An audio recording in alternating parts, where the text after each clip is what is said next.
My name is Mary, and this is the story of the day I realized I had never truly belonged in my own family. I came to my sister's wedding, Ellie's, with a simple intention: to celebrate, smile for a few photos, and play the role of the kind older sister like I always had. The wedding was held at a lakeside resort in Vermont, known for its flower-filled gardens and lavish banquet halls with soaring glass ceilings. As soon as my car stopped at the main gate, a staff member in a black suit stepped out to open the door. I took a deep breath, smoothed the wine-colored dress, the only one I felt suited the fancy event, and smiled as I walked in. I wasn't trying to draw attention or make the day about me. This was Ellie's day, and I had long accepted that I wasn't the favored child.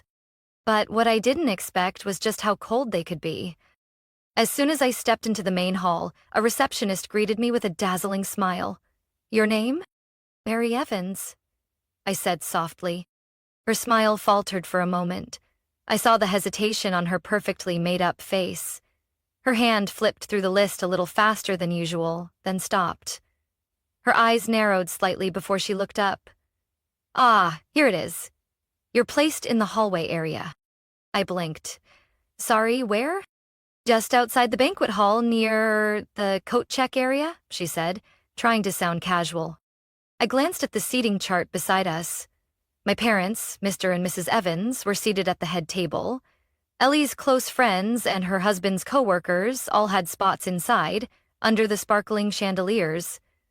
And me? I didn't see my name anywhere. "Maybe there's been a mistake," I said, trying to keep my emotions in check. She smiled again, this time more awkwardly. "I'm afraid not. This is the assigned spot."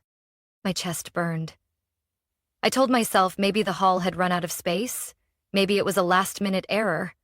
But then I saw my mother, standing next to Ellie, adjusting the veil on her wedding dress. They were laughing, clinging to each other as if nothing at all was wrong. I walked over and kept my voice steady. "Mom, can I talk to you for a second?" My mother, Caroline, didn't even look at me. "Not now, Mary. Can't you see we're busy?" I bit my lip. "Just a minute." She groaned, clearly annoyed, but stepped aside. Ellie remained still, her eyes locked on me with a smile that could hardly be called warm. "I've been seated. In the hallway," I said. My mother shrugged, as if that was hardly worth mentioning. "We had to prioritize close family, you know that." I clenched my fists. "I am close family." She let out a soft, icy laugh.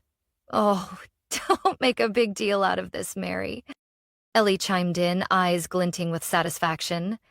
"I'm sure it was just a mix-up. Nobody meant anything by it. Weddings are hectic." Her voice was sugary sweet, but her look was anything but. I turned to my mother again, hoping for even a flicker of hesitation, but she just sighed. "Don't ruin your sister's big day, Mary. You should be grateful you were invited." The word grateful stuck in my throat like a stone.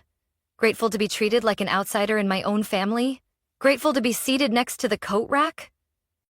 Before I could respond, my father, Charles, walked up, his voice low, like he just wanted the moment to pass. "It's just a seat, sweetheart. Don't make it a thing." I stood still. The anger was there, simmering, quiet, not explosive, just something deeper, colder. I smiled, an empty one, and turned away without another word.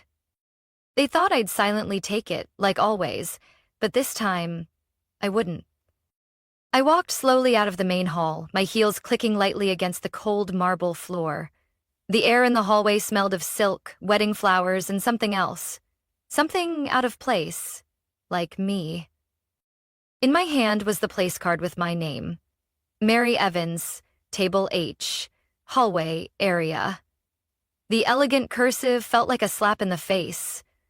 I turned the card in my fingers, my palm damp. I had hoped, just this once, that my family would see me as one of them. But clearly, they never had. A soft click came from behind. The door to the hall opened. "Mary," Ellie's voice called. light like a greeting, but enough to stop me. I turned. She stood there, arms crossed, her veil fluttering in the cool air, her makeup flawless, her smile anything but kind.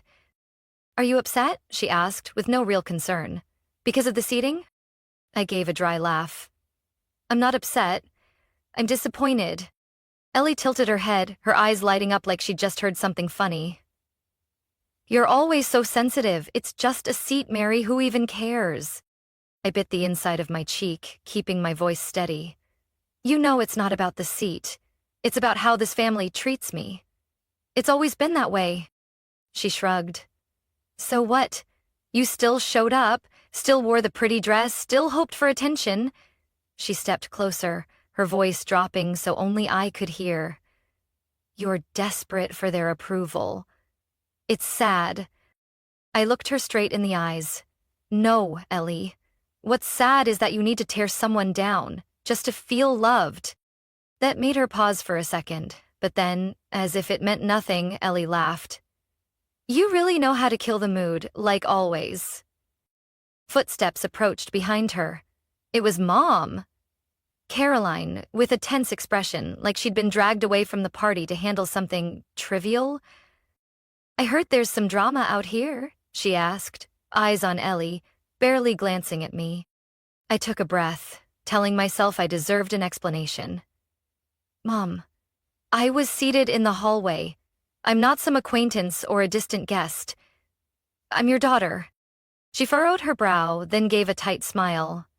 "Mary, it's not that I don't value you. It's just, there were limited seats inside. I had to prioritize people who are closer." I stood still. "What did you just say?" "Closer to Ellie," she said quickly. "Aunt Patty, her best friend from college, the people who were there when she was sick. You've always been independent. I never had to worry about you." I let out a laugh, so soft it surprised even me.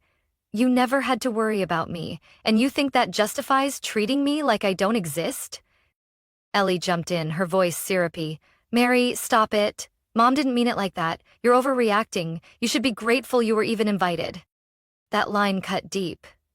I turned to Mom, looking at her like I was seeing her for the first time. "Do you even realize how grateful sounds when you've made me feel like a stranger in my own family?" She said nothing. No touch, no hug, no apology.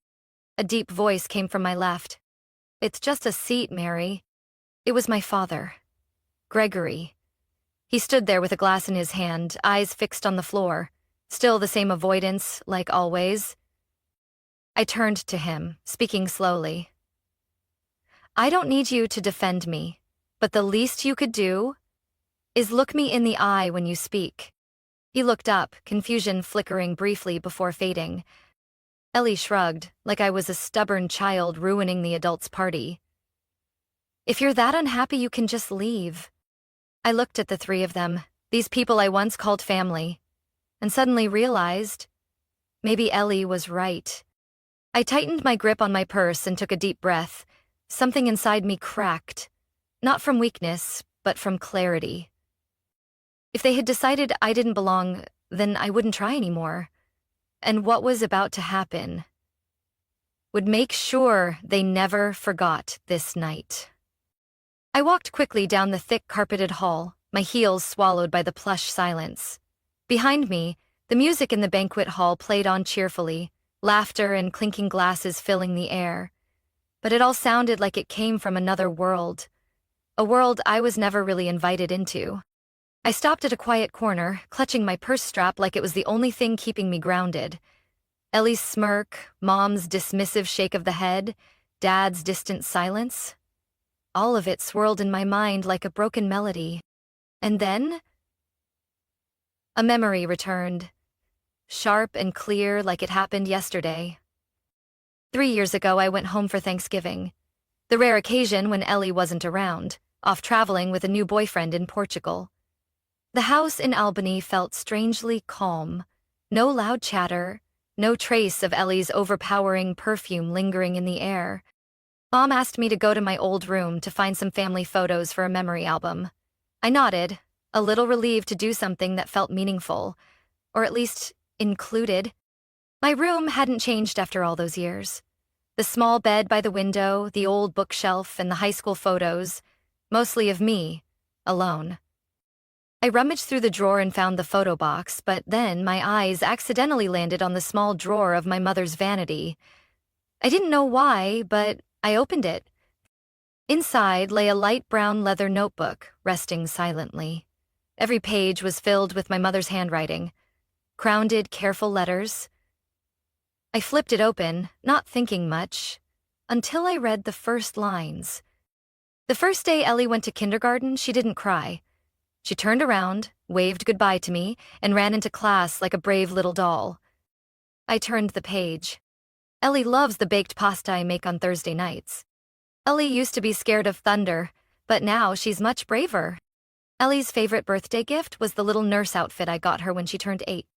Page after page, year after year, it was Ellie. Always Ellie. Memories recorded like a private memoir just for her.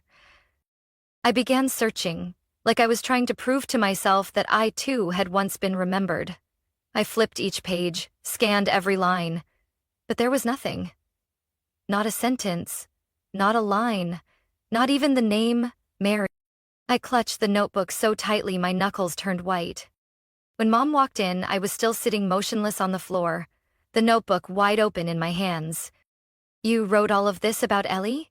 I asked, my voice small but cold. She glanced at the notebook and smiled, light as if it meant nothing. I had to remember everything so Ellie wouldn't feel forgotten. She's sensitive. I bit my lip until it bled. "And what about me?" Mom looked at me, her eyes unwavering. "You've always been independent. You didn't need to be written about to be remembered." I nodded, saying nothing more, but something inside me shattered in that moment. A part of my childhood, a part of my hope, and the part of me that longed for my mother's recognition. That memory came back so vividly in the luxurious hallway of today's wedding. Nothing had changed. I was still Mary, the daughter my mother never thought to include in her memory book, and didn't think needed a decent seat at her sister's wedding. A chill ran down my spine, not from the air conditioning, but from the clarity. I sank onto the bench by the window, right next to the coat rack, exactly where they'd planned for me to be. I looked at the name card in my hand, printed in gold script, then at my own faint reflection in the glass. Behind me, the wedding went on. Glimmering lights, white flowers, Ellie's dazzling smile, and her expensive dress. But I sat here, on the edge of memory, space, and affection. If this was where they thought I belonged, maybe they'd never truly known me at all. And for the first time, I didn't feel sad about that. I just felt like I was finally stepping out of the shadows they'd cast over me for so many years, and I was ready to face all of it. I stayed still on that bench by the glass, my heart tangled between memories and the present. Everything that had just happened, the way Ellie mocked me, how Mom brushed off my feelings like they didn't matter, kept playing over and over in my head like a loop with no end. "Mary," a low male voice startled me. I looked up. Standing in front of me was Ethan Bennett, the groom of the day. He wore a tailored tux, his tie slightly loosened, his dark brown hair tousled as if he'd run his hands through it from stress. In his hand was a champagne flute, untouched. I stood up, smoothed my dress, and nodded slightly. "Ethan."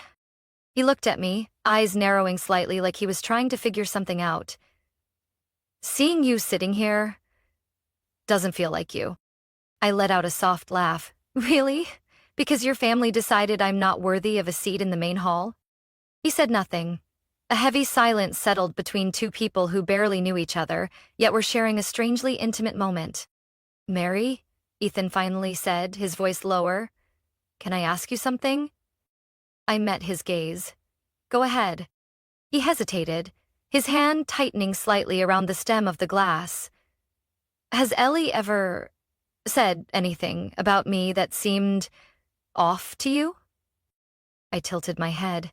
"Are you asking if I've heard her badmouth you?" Not just that. He pulled his phone from his inner jacket pocket, looked down at the screen, then shook his head. It's just, lately she's been different, controlling, secretive. There are things she doesn't want me to know, and I'm starting to realize something's not right. I paused. Ellie's harsh words during family gatherings still echoed in my mind, but I had never told anyone, partly because I didn't want to cause trouble, partly because I was so used to being dismissed. But something in Ethan's eyes made it impossible for me to stay silent this time. You might want to brace yourself, I said slowly, because I don't think you really know who Ellie is. He opened his mouth to respond, but another voice cut in, soft yet strangely powerful. And if you're still unsure, then maybe your mother can help make things clear. We both turned. Celeste Bennett, Ethan's mother, stood at the end of the hallway, holding a phone, her eyes locked on her son. She was the kind of woman who made a room pause when she entered. Not because she was loud, but because her presence demanded attention. Today, she wore an elegant navy gown, her platinum hair in a sleek bun, and her eyes sharp enough to see through anything. She walked closer and handed the phone to Ethan. Look. Ethan took it, his finger swiping across the screen. First, a furrowed brow, then a stunned expression. I saw his hand tremble slightly as he scrolled. I couldn't see the messages, but his expression changed. From confusion to anger, then to something deeper, broken. Ethan's voice cracked. She told her best friend she was training me to be the perfect husband, said I was too predictable, and as long as she stayed sweet in front of you, this house would be hers. Celeste nodded. There are also messages to her stylist. Ellie said that a few months after the wedding, she'd find a way to make you dependent. And then, everything will be mine. That's a direct quote. I looked at Ethan. His face had gone pale, his shoulders tense, like he was bracing against an invisible weight. I can't believe this, he whispered. Mom, why do you have these messages? Celeste glanced at me, then answered. A friend of mine works at the studio Ellie hired her stylist from. They accidentally sent the backup file to my email when I rescheduled a fitting, and I read it. Ethan sank into a chair, still gripping the phone. The air around us felt frozen. I sat beside him, saying nothing. Part of me hurt for him, but another part knew this was the moment when buried truths finally came to light. Celeste stood there, silent for a few seconds, then said gently, Mary, thank you for not turning away. I gave a small nod. I didn't need thanks, I just wanted the truth not to stay buried. And from here on out, I knew this wedding would no longer go the way they had planned, and Ellie would no longer control everything the way she thought she could. The air in the private conference room on the resort's second floor felt heavy. No one spoke when the door closed behind us. Only the hum of the AC and the faint breeze slipping through a slightly open window. Ethan sat at the head of the table, his eyes blank. Celeste stood behind him, her hand resting lightly on his shoulder like the only anchor left. I sat slightly to the right, hands in my lap, trying to stay composed even though my heart pounded so loud I was sure everyone could hear it. The door opened again. Ellie walked in with my mother, Caroline. Mom looked confused, but Ellie didn't. She held on to her usual air of confidence, only now there was a flicker of caution in her eyes. And worry. What's going on here? Ellie asked, her voice slightly high-pitched as if she was trying to regain control. Why are you all pulling people out of the wedding? Ethan stood up, and the look in his eyes was no longer shock. It was a cold, clear resolve. He pulled a white envelope from the pocket of his suit jacket and placed it firmly on the table. You know what this is? Ellie stared at the envelope, saying nothing. Petition to annul the marriage, he said, his voice unwavering. And, in case you care, I've already signed it. The room fell silent. My mother gasped, her hand covering her mouth. Ellie stepped back, her lips pressed tightly together. You were joking, right? She asked, trying to keep her voice calm. Celeste spoke up, her tone sharp as a blade. We read all of your messages, Ellie. Every word you said about Ethan, about me, about this family. There's no denying any of it. I did. Don't. Ethan cut her off, and for the first time, his voice carried both hurt and fury. You called my mother a rich old woman who only knows how to write checks. You told your friend you'd have it all under control 6 months after the wedding. You called me too easy to manipulate. Just pretend to be fragile and you get anything you want. Want me to quote more? Ellie froze. I looked at my mom. She stood still, her face pale as if she was seeing her daughter's true self for the first time. Those were jokes, Ellie said, her voice hoarse.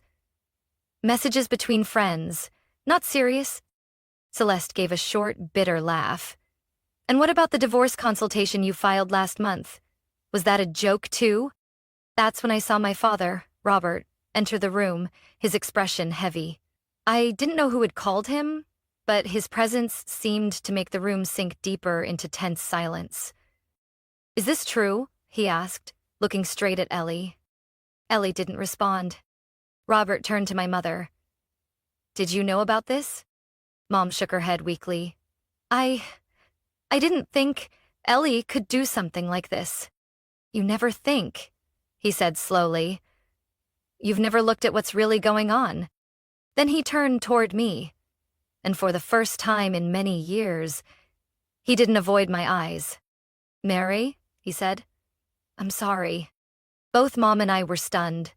I had never heard him say sorry, especially not to me. I've been silent for too long. Let everything veer off course, he went on. And I know you were right about Ellie. About everything. I didn't know how to react. Part of me had grown so used to being overlooked that this recognition left me breathless. Ellie snapped out of it. You're taking her side? She shouted, voice rising. Your daughter, the one you've always loved, is being turned on by her entire family over a few dumb texts? Ethan gripped the edge of the table. Don't call them dumb texts, Ellie. That's who you really are. You don't understand, Ellie shouted, her voice trembling. I love you. I just didn't want to lose the chance to build a stable life. What's wrong with that? Celeste raised an eyebrow. Is that what love looks like? Planning a divorce before the wedding even starts? She's lying, Ellie spun toward me, her eyes burning. This is all your fault. If you weren't so jealous, if you didn't poison Mom against me, today wouldn't be ruined. I took a deep breath, staying calm. Ellie, you did this to yourself. Don't blame anyone else. You've always been the outsider in this family, Ellie screamed. Always pretending to be the good one, just to make Mom feel guilty. What do you want? To steal everything from me? No, I said, my voice quiet but clear. I just want the truth to be seen. My mother stepped forward then. She looked at Ellie for a long time, confused, hurt, and finally, broken. Ellie, she said softly, I can't defend you anymore. Ellie stood frozen. Her lips moved like she wanted to say something, but no words could fix anything now. She turned toward me, and for the first time in my life, I saw fear in her. Not fear of being caught. Fear because she realized no one was standing by her this time. Ellie stood there in the dead quiet room, breathing hard, her hands clenched into fists at her sides. The carefully applied makeup from the morning was now smudged around her eyes. The pristine white wedding gown that had wowed everyone just hours ago now looked tight, burdensome, stripped of the elegance she had imagined for her big day. She whipped her head toward me, her eyes darkening. You always wanted to take me down, Ellie hissed, her voice cracking. You never let me have one peaceful moment, did you? I didn't answer. There was nothing left to say. But Ellie didn't need a reply. She charged toward me, eyes blazing, her footsteps echoing against the glossy tile floor. I didn't move. I wasn't afraid. And then, in that exact moment, a steady arm slid between us. It was Celeste. That's enough, she said. Her voice wasn't loud, but it was sharp as steel. Ellie froze, stunned. "Get out of my way!" "You've caused enough chaos," Celeste replied firmly. "If I let you do one more foolish thing, that would be on me." Ellie panted, eyes darting around the room as if looking for an escape, or someone still on her side. But no one spoke. No one stepped forward. Ethan leaned against the table, expression unreadable. My father had his head bowed, brow furrowed like he'd just accepted a bitter truth. And my mother, the one who once excused every little mistake Ellie made, stood frozen, clutching her purse strap, eyes rimmed with red. Then, Ellie pushed past Celeste, heels clattering against the floor as she stormed out of the room, her long train sweeping behind her through the hallway. I thought she would vanish behind the door, but no. She shoved open the main doors leading back to the reception hall, where soft music still played, where hundreds of guests were laughing, clinking glasses, and posing for photos against a backdrop of pristine white flowers. And when Ellie appeared, breath ragged, hair disheveled, eyes wild, everything stopped. The music faded. Heads turned. A murmur rose. Curious, stunned, then shocked. Stares. The rest of us from the conference room followed behind her. No one tried to stop her. No one wanted to. Ellie stood at the center of the reception hall. What was supposed to be the most beautiful moment of her life, now becoming the stage for the downfall of a self-crowned queen. "You think you can humiliate me like this?" Ellie screamed, her voice echoing through the rows of banquet tables and shimmering chandeliers. "I gave everything for today. Months of planning, picking out every single detail, and now, over a few messages, a few meaningless words, you're going to destroy me?" No one answered. Ethan stepped forward, his gaze steady and unblinking. "No one destroyed you, Ellie. You did that yourself." She shook her head wildly, tears spilling down her cheeks. "You love me, Ethan. I did everything for our future." Celeste stepped forward, slow but deliberate. She faced Ellie, her voice chillingly calm. "I once hoped you'd be part of this family, but you never wanted to be a Bennett. You only wanted what we had." A quiet "oh" rippled through the crowd like a wave. People were beginning to understand.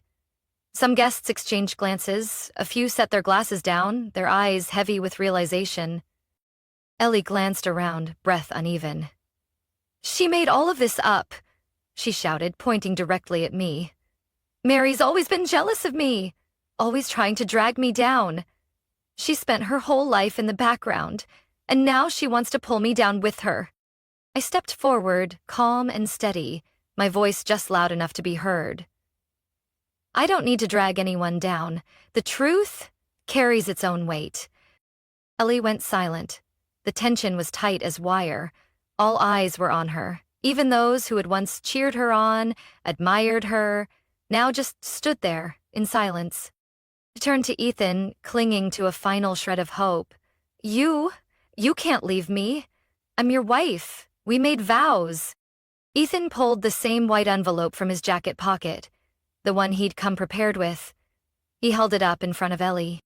"This is the annulment contract," he said slowly, his voice calm and cold. And I signed it. The entire room seemed to hold its breath. Celeste gently placed a hand on her son's shoulder. "Let's go, Ethan." As they turned and walked away, Ellie stood alone, surrounded by chandeliers and glittering gowns. She had once been the center, the star, built on control and appearances. Now it had all crumbled, right in front of everyone. A week after Ellie's wedding, I woke up in my small Boston apartment. No wedding flowers, no distant violin music, no judgmental looks or whispered side comments. Just me and silence. My phone buzzed gently on the nightstand. I glanced at the screen. Mom. The 9th call in 3 days. I didn't answer. I'd heard enough in that conference room, in that reception hall, and throughout a lifetime of quiet endurance. I didn't need a half-hearted apology or a performative hug. I didn't need them to keep acting out a picture-perfect family just to save face. That afternoon, as I was making coffee, a text came through. From Mom. I know you're angry. I can't change the past. But I want to see you. Have dinner with me? Just the two of us? I stared at the message for a long time. The old me, the me from a few years ago, would have said yes immediately. I would have picked out a nice dress, arrived on time, smiled politely, and tried to think of light conversation topics to keep the mood afloat. I would have hoped, however faintly, to hear her say, "I'm proud of you," or simply say my name with genuine warmth. But that girl didn't exist anymore. I put the phone down. No reply. No anger. Just no longer necessary. That evening, I walked along the Charles River, where small lights hung from the railings reflected across the still water. The crisp early autumn air carried the scent of the breeze and soft laughter from passing strangers. I sat on a stone bench and pulled out an old photo from my wallet, a family picture from Christmas when I was 16. Ellie was in the middle, wearing a bright red dress, grinning ear to ear. Mom sat beside her, hand resting proudly on Ellie's shoulder. Me? I stood off to the side, half hidden behind the Christmas tree.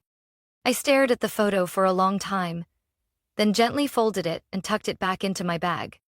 I no longer needed to force myself into a frame I was never meant to fit in. Another call came through. This time it was my father, Robert. I picked up. Not because I wanted to, but because I knew he wouldn't call unless it mattered. "Mary," he said, his voice rougher and slower than usual. "I'm not good with words, you know that." I didn't answer. I just listened. "But that day, when you spoke, and your mother saw who Ellie really was, I think, for the first time in her life, she understood how alone you've been." A long pause followed. "Whether you forgive us or not, I just want you to know, I was wrong. And I know that doesn't fix anything, but I want you to know." I closed my eyes. No tears, no pain, just a quiet sense of peace. "Thank you, Dad," I said softly, "but I don't need an apology anymore. I just need freedom." That night, I went home, pulled out the family photo album from the shelf. I didn't burn it. I'll tear it up. I just placed it in a box, locked it, and set it on top of the wardrobe. An era had ended, and I didn't need to look back. The next morning, I booked a trip to Maine, a trip I'd always wanted to take but never let myself because of family gatherings or other invisible obligations. This time, I chose me. I didn't need their forgiveness. I didn't need their validation. And most importantly, I didn't need their love to feel worthy. Because now, I knew. My worth doesn't come from someone else's gaze. It comes from how I see myself. Family might be where we come from, but it's not always where we belong. Real family is made of those who respect you, listen to you, and don't make you fight just to be seen. And sometimes, the bravest thing you can do is walk away. Not to run, but to find yourself. Mary's story is a powerful reminder that not everyone born under the same roof will give you the love and respect you deserve. Sometimes protecting yourself means letting go of the relationships you once thought were unbreakable. Growth doesn't always come from being accepted. It comes the moment you walk away without needing an apology. In real life, choosing yourself isn't selfish. It's an act of courage and freedom. What did you think of Mary's story and the choices she made? Share your thoughts in the comments below. And don't forget to follow the channel for more heartfelt, real-life family stories.